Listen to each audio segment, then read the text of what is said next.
Pupunta kami ng Boracay, guys.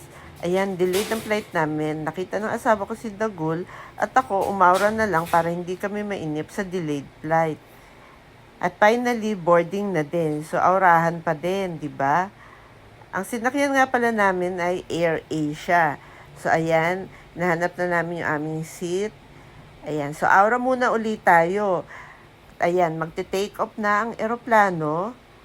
Take off na siya at ngayon nasa dagat na tayo ng Katiklan. Nakasakay naman na kami ngayon sa jetty patungo sa van na sasakyan namin patungo sa hotel na tutuluyan namin. At ayan, sa Belmont Hotel nga pala kami tumuloy, guys. So, inaayos ko na sa check-in counter at nagbigay sila ng welcome drinks. Ngayon, papunta na kami sa room namin. So, panoorin nyo yung mga susunod na videos, guys, ha? Salamat!